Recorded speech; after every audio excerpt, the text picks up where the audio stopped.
بسم اللہ الرحمن الرحیم۔ کتاب مناظرہ رشیدیہ کا صفحہ نمبر 33 اور 34 ہے، نسخہ ملک برکات کا ہے۔ شرح کی عبارت ہے: ولما کان اکتساب المطلوب التصوری بالتعریف واکتساب التصدیقی بالدلیل الی آخرہ۔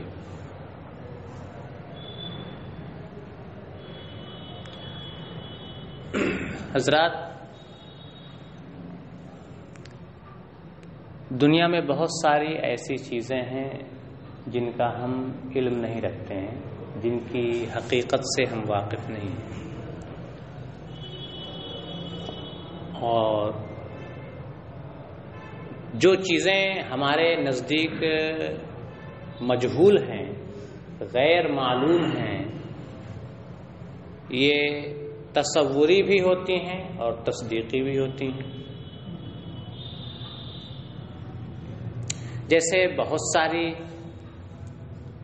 جاندار چیزیں ایسی ہوتی ہیں جن کی ماہیت و حقیقت ہمیں معلوم نہیں ہوتی ہے۔ ایک سے ایک کیڑے برسات میں نکلتے رہتے ہیں، ہم ان کی حقیقت و ماہیت سے واقف نہیں ہیں، تو ان کی جو حقیقت و ماہیت ہے وہ ہمیں نامعلوم ہے، اور وہ ماہیت و حقیقت کیا ہے؟ تصوری ہے، وہ کوئی قضیہ تھوڑی ہے۔ یہ جو کیڑے مکوڑے ہیں، ان کی ماہیت و حقیقت جو ہمیں نامعلوم ہے، یہ کیا ہے؟ تصوری ہے، قضیہ تھوڑی ہے۔ ہاں، اور بہت سارے قضایا ایسے ہوتے ہیں، بہت ساری تصدیقات ایسی ہوتی ہیں جو ہمیں معلوم نہیں ہوتی ہیں۔ کوئی عجیب سی لینگویج میں، جس لینگویج کو ہم نہ جانتے ہوں، اسپیچ دینا شروع کر دے، تو اس نے جتنے بھی قضیے پیش کیے ہیں، اس نے جتنے بھی جملے کہے ہیں، اس نے جتنی بھی تصدیقات کہی ہیں، ہمیں نہیں معلوم ہے۔ تو جو چیزیں مجہول ہیں ہمارے نزدیک، وہ تصورات بھی ہیں اور تصدیقات بھی ہیں۔ ہمیں چاہیے کہ ہمیں ان کا کیا کریں؟ علم حاصل کریں۔ ہمیں کیا چاہیے کہ ان کا ہم علم حاصل کریں، تو ہم انہیں اپنا مطلوب بنائیں اور انہیں جانیں۔ تو یہ جو ہمارا مطلوب ہیں، جو ہمارے نزدیک کیا ہیں؟ مجہول ہیں، یہ دو ہیں: مجہولات تصوریہ اور مجہولات تصدیقیہ۔ مجہولات تصوریہ کا علم جس چیز سے حاصل ہوتا ہے اس کے لیے ایک الگ نام ہے، اور مجہولات تصدیقیہ کا حصول جس کے ذریعہ ہوتا ہے اس کا ایک الگ نام ہے۔ ٹھیک ہے صاحب؟ تو اسی کو یہاں بتا رہے ہیں کہ مجہولات تصوریہ کا جس چیز کے ذریعہ انسان کو علم حاصل ہوتا ہے، اسے اصطلاح میں تعریف کا نام دیتے ہیں۔ کیا دیتے ہیں؟ تعریف کا نام دیتے ہیں۔ اور مجہولات تصدیقیہ کا علم جس چیز کے ذریعہ ہوتا ہے اسے دلیل کا نام دیا جاتا ہے۔ اسے کس کا نام دیا جاتا ہے؟ دلیل کا نام دیا جاتا ہے۔ اور آپ جانتے ہیں کہ تصورات تصدیقات کا جز ہوتے ہیں، اور جز کل پر کیا ہوتا ہے؟ مقدم ہوتا ہے۔ تصورات تصدیقات کا کیا ہے؟ جز ہے۔ تو اس لیے چونکہ تصورات تصدیقات پر کیا ہے؟ مقدم ہیں، اس لیے تصورات کو جس چیز کے ذریعہ حاصل کیا جاتا ہے، یعنی تعریف کے ذریعہ، اسے بھی مقدم کیا جائے گا ذکر میں اس پر جس کے ذریعہ تصدیقات کو حاصل کیا جاتا ہے، یعنی دلیل پر مقدم کیا جائے گا۔ اس لیے ماتن علیہ الرحمہ نے تعریف کی تعریف پہلے کی ہے، اور دلیل کی تعریف کیا ہے؟ بعد میں کی ہے۔ اور ماتن علیہ الرحمہ نے تعریف کی وضاحت ایسے لفظوں میں کی ہے کہ اس کے ذریعہ تعریف کی قسمیں بھی معلوم ہو جاتی ہیں۔ تعریف کی تعریف اس انداز میں کی ہے کہ تعریف کی قسمیں بھی کیا ہے؟ معلوم ہو جاتی ہیں۔ ماتن علیہ الرحمہ کہتے ہیں کہ تعریف کسی مجہول تصوری کی تعریف دو طرح کی ہوتی ہے: تعریف حقیقی اور تعریف لفظی۔ تعریف حقیقی اور تعریف لفظی۔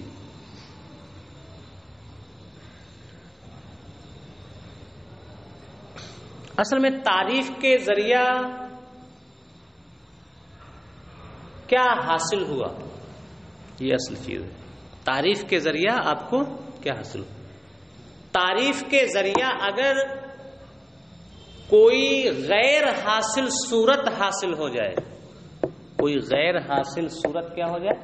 حاصل. تعریف کے ذریعہ کوئی ایسی صورت حاصل ہو جو پہلے حاصل نہیں تھی، تو یہ تعریف حقیقی ہے. یہ تعریف حقیقی ہے. اور اگر تعریف کے ذریعہ ہمیں کوئی نئی صورت حاصل نہیں ہوئی ہے، ہاں تعریف کے ذریعہ ہمارے دل و دماغ میں جو ایک صورت پہلے سے حاصل تھی وہ صورت ممتاز نہیں تھی. کیا نہیں تھی؟ ممتاز نہیں تھی. اس تعریف کے ذریعہ وہ چیز کیا ہو گئی؟ ممتاز ہو گئی. اس پر جو حاصل تو پہلے سے تھی لیکن پردہ پڑا ہوا تھا، اب اس تعریف نے آ کر کے اس پردے کو ہٹا دیا اور اسے دوسروں سے کیا کر دیا ہے؟ ممتاز کر دیا. تو یہ تعریف لفظی ہے. یہ تعریف لفظی ہے. انسان تو ہم جانتے ہیں، لیکن انسان کی حقیقت اور ماہیت کیا ہے؟ جب ہم نے منطق کی ابتدائی کتاب پڑھی تو معلوم ہوا کہ اس کی حقیقت کیا ہے؟ حیوان ناطق ہے. تو اس کی ماہیت و حقیقت کی صورت ہمارے ذہن میں نہیں حاصل تھی. جب ہم نے پڑھا تو اس کی ایک صورت غیر حاصلہ کیا ہو گئی؟ حاصل ہو گئی. تو انسان کی جو تعریف حیوان ناطق سے کی جاتی ہے، یہ کیا ہے؟ یہ کیا ہے؟ تعریف حقیقی ہے. تعریف حقیقی ہے. ٹھیک ہے. اب ایک لفظ ہے منسیہ. ایک لفظ کیا ہے؟ ہندی زبان کا ایک لفظ ہے منسیہ. اب اگر آپ ہندی نہیں جانتے ہیں تو منسیہ کا مفہوم کیا ہے یہ آپ کو پتا نہیں چلے گا. اس لیے ہمیں منسیہ کی تعریف ایسے لفظ میں کرنی پڑے گی جس سے آپ کے نزدیک اس کا مفہوم کیا ہو جائے؟ واضح ہو جائے. تو ہم اردو میں کہیں کہ منسیہ کہتے ہیں انسان کو. کس کو کہتے ہیں؟ انسان کو. تو منسیہ کا مطلب ہے انسان. تو انسان کے ذریعہ ہم نے منسیہ کی کیا کی؟ تعریف کی. تو کیا آپ کے ذہن میں کوئی نئی صورت حاصل ہوئی؟ نہیں. انسان کو تو آپ پہلے ہی سے جانتے تھے، صورت کیا تھی؟ حاصل تھی. لیکن یہ نہیں جانتے تھے کہ انسان کے لیے منسیہ کا لفظ بھی بولا جاتا تھا. تو لفظ منسیہ کے مفہوم پر کیا ہے؟ پردہ پڑا ہوا تھا. انسان نے آ کر کے اس پردے کو ہٹا دیا اور دوسروں سے کیا کر دیا؟ ممتاز کر دیا. یہ کیا ہے؟ تعریف لفظی ہے. جیسے غضنفر کا بہت سے لوگ نہیں مانا جانتے ہوں گے تو کوئی کہہ دے غضنفر شیر کو کہتے ہیں، تو یہ بھی تعریف لفظی ہے. کیونکہ کوئی صورت غیر حاصلہ نہیں حاصل ہوئی ہے، وہ تو پہلے سے ہم جانتے ہیں. ہاں اس پر جو پردہ پڑا تھا اسد نے آ کر کے اس پردے کو کیا کر دیا؟ ہٹا دیا. تو تعریف حقیقی اس تعریف کو کہیں گے جس تعریف کی وجہ سے کوئی ایسی صورت حاصل ہو جو پہلے سے حاصل نہ ہو. اب اس کی بھی دو قسمیں. اس تعریف حقیقی کی کتنی قسمیں ہیں؟ دو قسمیں. ایک کو کہیں گے تعریف بحسب الحقیقت اور ایک کو کہیں گے تعریف بحسب الاسم. ایک کو کہیں گے تعریف بحسب الحقیقت اور ایک کو کہیں گے تعریف بحسب الاسم. تعریف کے ذریعہ ہمیں ایک صورت غیر حاصلہ حاصل ہوئی،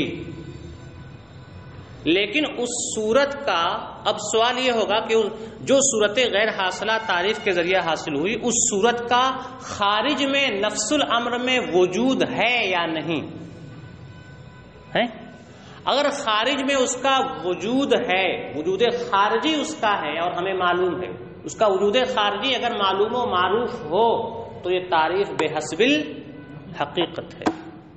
تعریف بحسب الحقیقت ہے.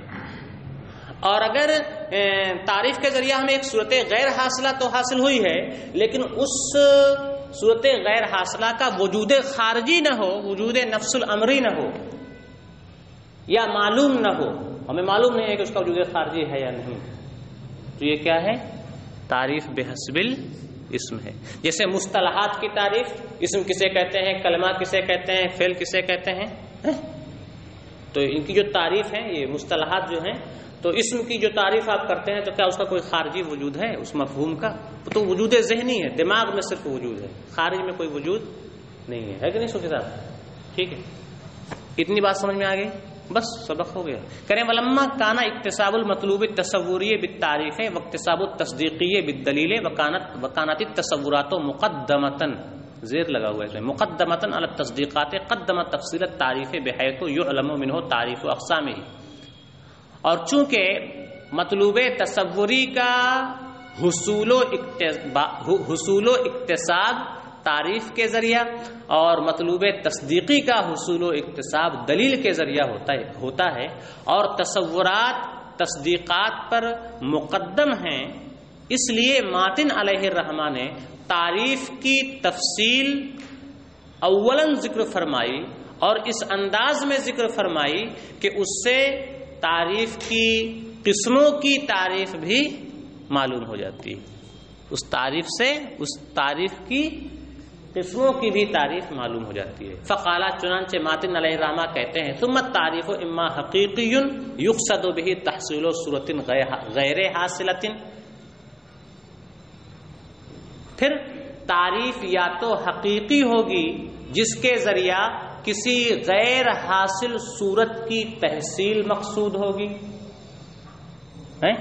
کسی غیر حاصل صورت کی تحصیل مقصود ہوگی، اس کے ذریعہ کسی غیر حاصل صورت کا حصول ہوتا ہوگا.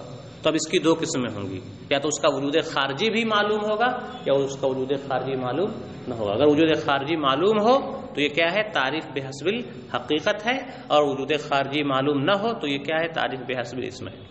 کرے فإن علماء وجود ہے، علماء کی قید لگا دی ہے، اس لیے کہ اگر ہم کو اس کا وجود خارجی وجود نفس الامری معلوم ہی نہیں ہے تو پھر اسے تعریف بحسب الحقیقت میں کیسے لا سکیں گے؟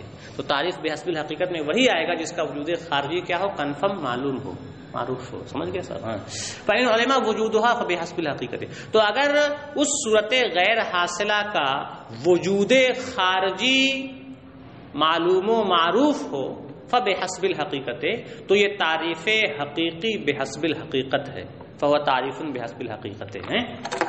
وَإِلَّا، ورنہ، یعنی اگر اس کا وجود خارجی معلوم نہ ہو فبحسب الاسم، تو وہ تعریف حقیقی بحسب الاسم ہے.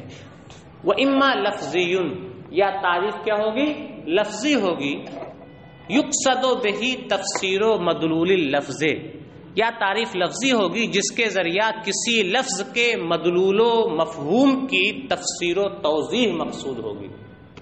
اس کے مفہوم کی کیا ہوتی ہے؟ صرف وضاحت ہوتی ہے نا. ٹھیک ہے صاحب؟ شارح کہتے ہیں اعلم ان التعریف اما ان يحصل في الذهن صورة غیر حاصلة او يفيد تمييز صورة حاصلة اما اداها. تعریف کی دو قسمیں ہیں، یا تو وہ حقیقی ہوگی یا لفظی ہوگی. کہتے ہیں یاد رکھیں کہ تعریف یا تو ذہن و دماغ میں کوئی ایسی صورت حاصل کرے گی، یوں کر لیں، یاد رکھیں کہ تعریف کے ذریعہ یا تو ذہن و دماغ میں کوئی ایسی صورت حاصل ہوگی جو پہلے سے حاصل نہ تھی، اور یفیدہ تمییزہ صورت حاصلۃ اما اداہا، یا تعریف کے ذریعہ کسی ایسی صورت کو اس کے علاوہ سے ممتاز کرنے کا افادہ ہوگا. حاصل تو پہلے سے ہے لیکن دوسروں سے کیا ہو گئی؟ ممتاز ہو گئی تعریف کے ذریعے. پھر ترجمہ دیکھیں، یاد رکھیں کہ تعریف یا تو ذہن میں کوئی ایسی صورت حاصل موجود اور پیدا کرے گی جو پہلے سے حاصل نہ تھی، یا پہلے سے حاصل و موجود کسی صورت کو دوسروں سے ممتاز کرنے کا افادہ کرے گی. ٹھیک ہے. الثانی لفظی، دوسری تعریف کو کیا کہیں گے؟ ہم لفظی کہیں گے. صورت تو پہلے سے حاصل تھی لیکن اس کے ذریعہ وہ دوسروں سے کیا ہو گئی؟ ممتاز. پہلے اس میں پردہ پڑا ہوا تھا. اذ فائدتہ معرفت کون اللفظ بإزاء معنی معین، دوسری تعریف کو لفظی کہیں گے کیونکہ اس کا فائدہ بس یہ ہے کہ اس کے ذریعہ لفظ کے کسی ایک معنی معین کے مقابل ہونے کی معرفت حاصل ہوتی ہے. ہمیں یہ معلوم ہو جاتا ہے کہ یہ لفظ کیا ہے، فلاں معنی کے مقابل ہے، فلاں معنی کے لیے موضوع ہے، بس یہ معلوم. دوسری تعریف کو لفظی کہیں گے کیونکہ اس کا فائدہ بس یہ ہے کہ اس کے ذریعہ یہ معلوم ہوتا ہے کہ لفظ فلاں معین معنی کے مقابلے میں ہے. کا قولنا الغضنفر الاسد، جیسے ہمارا قول غضنفر کیا ہے، شیر ہے، منوس کیا ہے، انسان ہے. وذالک قد یکون مفردا کما ذکرنا، اور یہ تعریف لفظی جس کے ذریعہ ہوتی ہے، اور یہ تعریف لفظی اور وہ لفظ تعریف جس کے ذریعہ کیا ہے تعریف ہوتی ہے، اور وہ لفظ کبھی تو کیا ہوگا، مفرد ہوگا. کما ذکرنا، جیسا کہ ہم نے ذکر کیا، الغضنفر کیا ہے، مفرد ہے، اور الاسد بھی مفرد ہے، بلکہ الغضنفر کی وضاحت جس کے ذریعہ الاسد کے ذریعہ ہوئی ہے وہ کیا ہے، مفرد ہے. اور وہ لفظ جس کے ذریعہ امتیاز ہوتا ہے وہ لفظ کبھی مفرد ہوگا، کما ذکرنا، جیسا کہ ہم نے ذکر کیا، وہ الاکثر، اور یہی زیادہ تر ہوتا ہے. وقد یکون مرکبا، اور جس کے ذریعہ شے دوسروں سے ممتاز ہوتی ہے، صورت حاصلہ دوسروں سے ممتاز ہوتی ہے، وہ کبھی کیا ہوتا ہے، مرکب ہوتا ہے. کتعریفات الوجود، بلکہ والعدم، جیسے وجود اور عدم کی تعریفات. وجود کی جو تعریفیں کی گئی ہیں اور عدم کی جو تعریفیں کی گئی ہیں وہ کیا ہیں، تعریفیں لفظی ہیں، کیونکہ اس سے وجود کی وضاحت صرف ہوتی ہے. وجود کسے کہتے ہیں، وجود کسے کہتے ہیں، وجود سے مراد ہے وجود خارجی، وجود ذہنی نہیں مراد. وجود سے کیا مراد ہے، وجود خارجی. تو وجود کسے کہتے ہیں، کسی عین کا خارج میں ثابت و موجود ہونا، یہی تو کیا ہے، وجود ہے. کسی عین کا خارج میں ثابت و موجود ہونا، یہی وجود ہے. اور عدم کیا ہے، شے کا کسی عین کا خارج میں کیا ہے، موجود نہ ہونا، یہ عدم ہے. تو یہ تعریف کون سی ہوئی، یہ تعریف بحسب الاسم نہیں ہوگی، یہ مصطلحات کی تعریف میں نہیں جائے گی. جیسے کلمہ کی تعریف ہے، اسم کی تعریف ہے، اس میں نہیں جائے گا. یہ کیوں، اس لیے کہ یہاں ابھی ہمیں وجود کا معنی ہی معلوم نہیں تھا، عدم کا معنی ہی معلوم نہیں تھا، اس کی صورت ہی ذہن میں حاصل نہیں ہوئی تھی. اس تعریف ہی کے ذریعہ کیا ہے، اس کی صورت کیا ہے، ذہن میں آئی. تو یہ کیا ہے، تعریف لفظی ہی. تو ہی کہہ رہے ہیں جیسے وجود کی تعریفیں حیث صرح العلماء بانها لفظیۃ، کہ علماء نے اس بات کی تصریح کی ہے کہ وجود کی جو تعریفیں ہیں یہ تعریفات لفظیہ ہیں، تعریفات بحسب الاسم نہیں ہیں. والاول، پہلی قسم، یہاں کیا ہوتی ہے، صورت غیر حاصلہ کا حصول ہوتا ہے. والاول اما ان يحصل في الذهن صورة ولما وجودها بحسب نفس الامر كتعريف الانسان بانه حيوان ناطق، او لا بان لا يحصل الا صورة لا وجود لها الا بحسب الاصطلاح من الماهيات الاعتبارية كتعريف الكلمة بانه لفظ وضع لمعنى المفرد.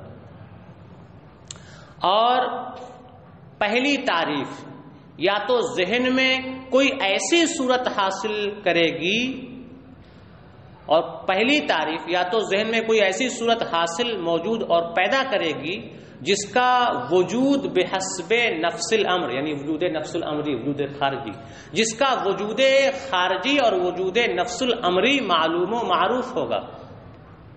کتعریف الانسان بانه حیوان ناطق، جیسے انسان کی تعریف کہ وہ حیوان ناطق ہے. اور لا، یا پہلی تعریف ذہن میں کوئی ایسی صورت حاصل کرے گی جس کا وجود خارجی، وجود نفس الامری معلوم و معروف نہیں ہوگا، اسی کے بارے میں کہتے ہیں. یا ایسا نہیں ہوگا بأن لا يحصل الا صورة لا وجود لها الا بحسب الاصطلاح، یا ایسا نہیں ہوگا بئی طور کہ اس تعریف کے ذریعہ بس کوئی ایسی ہی صورت حاصل ہو جس کا وجود خارجی، وجود نفس الامری نہ ہو، اس کا صرف اصطلاح کے اعتبار سے وجود ہو، وجود اصطلاحی ہو، وجود ذہنی ہو. سمجھ گئے صاحب؟ من الماہیات الاعتباریت، جیسے ماہیات اعتباریہ ہیں، کلمہ، اسم، فعل، حرف، یہ سب. جیسے کلمہ کی تعریف ان لفظوں میں کہ ہے لفظ وضع لمعنى مفرد، یہ کیا ہے، تعریف حقیقی ہے لیکن تعریف بحسب الاسم ہے یہ. ٹھیک ہے، کرے فالاول تعریف بحسب الحقیقت، تو پہلی قسم کیا ہے، تعریف بحسب الحقیقت ہے. والثانی بحسب الاسم، اور دوسری قسم کیا ہے، تعریف بحسب الاسم. ٹھیک ہے دوست صاحب. وضاحت ہو گئی. بس آج کا سبق یہیں پر مکمل ہوتا ہے. السلام علیکم ورحمۃ اللہ وبرکاتہ.